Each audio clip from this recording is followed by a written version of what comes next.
আমরা বেশ কিছুদিন ধরে দেখছি এটি ধারাবাহিকভাবে না হলেও মাঝে মাঝে থেমে থেমে হচ্ছে। কখনো সবশেষ আমরা দেখলাম চাঁপাইনবাবগঞ্জের সীমান্তে গ্রামবাসী, বিজিবি, ওদিকে বিএসএফ, আবার তাদের গ্রামবাসীরাও আছে। বিভিন্ন জায়গায় এটি হচ্ছে এবং এর আগেও আমরা আপনাদের কাছে জানতে চেয়েছিলাম যে আসলে এটির সমাধান কোথায়, এটি কি শেষ হয়ে গেল নাকি, যদিও পতাকা বৈঠকের পর আপাতত থেমেছে।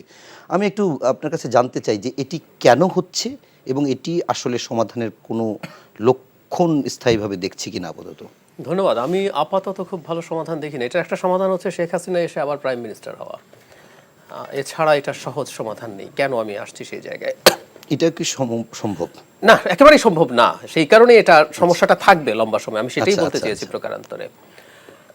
এতদিন কেন হয়নি, এখন কেন হচ্ছে? তার আগে একটা কথা একটু বলে রাখা ভালো। গতকাল চাঁপাইনবাবগঞ্জে একটা নতুন ফেনোমেনা তৈরি হয়েছে এবং এটা অ্যালার্মিং। সেটা হচ্ছে দুই দেশের জনগণ সংঘাতে জড়িয়েছে।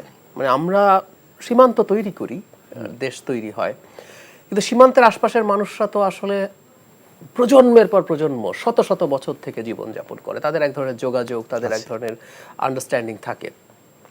এখন এবার দুই পক্ষ সংঘর্ষে জড়িয়েছে এবং আমাদের দিক থেকে আমি অন্তত মনে করি আমাদের বিজিবির উচিত যে বিজিবি যখন যে কোনো ক্ষেত্রে অ্যাকশনে যাবে, যদি প্রয়োজন হয়। আমাদের মনে আছে চাঁপাইনবাবগঞ্জেই কয়েকদিন আগে, এই গতকাল যেখানে হচ্ছে তার কয়েকশো গজ দূরেই মুখোমুখি অবস্থানে বিজিবি বিএসএফ ছিল এবং বিজিবিকে এটা নিশ্চিত করতে হবে যে একটা প্রশিক্ষিত বাহিনী, তারাই ভারতীয় যে কোনো থ্রেট মোকাবেলা করবে। কিন্তু সেদিনও অনেক জনগণ ওখানে গিয়ে হাজির হয়েছিল।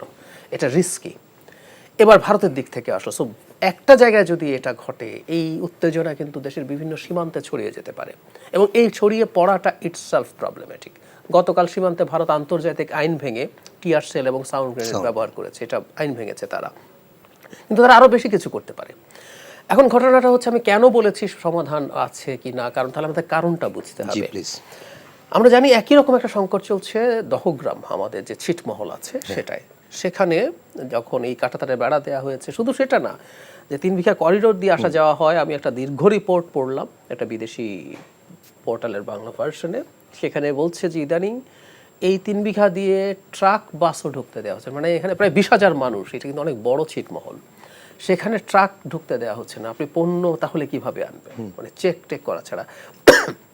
সরি, ওখানের একজন বাসিন্দার উক্তি আমি একটু গ্রসলি কোট করি। উনি বলেছেন সরকার পালায়া যাওয়ার, উনি ঠিক এটাই ব্যবহার করেছেন, পর থেকেই এই সংকটগুলো বেড়েছে।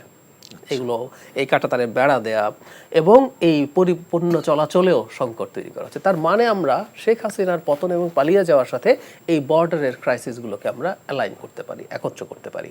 তাহলে কি দাঁড়ালো হচ্ছে, এটা ভারত যেহেতু আমাদের এই সরকারকে মেনে নেয়নি, তারা এখনও খুব স্পষ্ট কোনো রাগঢাকও তারা করছে না। সর্বশেষ আমরা যদি মনে করি চিন্ময় ইস্যুতে, আপনার মনে আছে নিশ্চয়ই, তখন তারা একটা স্টেটমেন্ট দিয়েছে যেটা অত্যন্ত, মানে একটা সভরেন দেশের ক্ষেত্রে এরকম স্টেটমেন্ট দেওয়া হতে পারে, মিথ্যায় পরিপূর্ণ। মিথ্যাটা আমি আবারও একটু ধরিয়ে দিই। তখন বলেছি তাকে ইসকনের সদস্য বলা হয়েছিল, অথচ চিন্ময় কিন্তু ইসকন থেকে বহিষ্কৃত ছিল এবং ইসকন তাকে বহিষ্কার করেছিল শিশু নির্যাতনের, মানে তার কৃতকর্মের জন্য।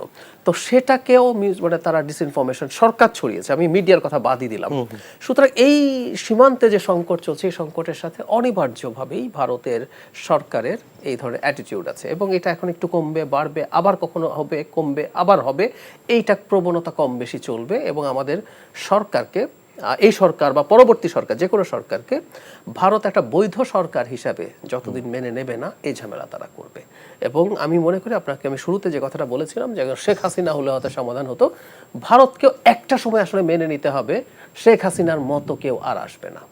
আচ্ছা জাহিদ ভাই, এই প্রসঙ্গে আপনার কাছে আরেকটি জিনিস জানতে চাই। সেটি হচ্ছে, এই সীমান্তে এই সমস্যাগুলো হওয়ার পরে আমরা যে জিনিসটি জানলাম, যেটি হয়তো আগেও জানতো অনেকে, কিন্তু সবাই হয়তো জানতো না, সেটি হচ্ছে কোথাও কোথাও সীমান্তে অসম চুক্তি হয়েছে। শুধু সীমান্তে না, এটি সহ মানে ভারতের সঙ্গে অসম যদি চুক্তি, সেই অসম চুক্তিগুলো থেকে সরকার বেরিয়ে আসার কথাও ভাবছে।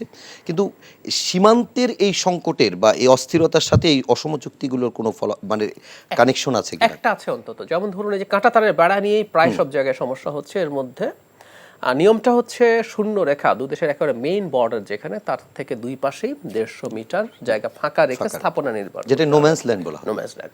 সো ভারত দহগ্রামের কথা আমি স্পেসিফিকলি পড়েছি, যেখানে 2010 সালে শেখ হাসিনা একটা চুক্তি করে দহগ্রামের ক্ষেত্রে এটা জিরো যে পয়েন্ট আছে সেখানেই কাঁটাতারের বেড়া ভারত করতে পারবে এই পারমিশন দিয়েছে। সো এটা অত্যন্ত অসম চুক্তি, কিন্তু করেছেন কারণ ভারত তখন যা যা চেয়েছে, এই অসম চুক্তি তো এই ক্ষেত্রে না, প্রতি ক্ষেত্রে তাই, সেটাও এখন এখানে এসে হাজির হয়েছে এবং আমরা দেখতে পাচ্ছি।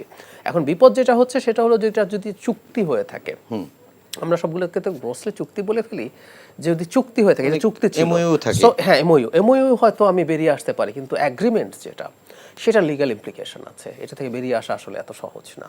সুতরাং আমি জানি না যে এগুলো নিয়ে সরকার কি করবে, কিন্তু আমার মনে হয় নতুন করে এগুলো রিভিজিট করা দরকার।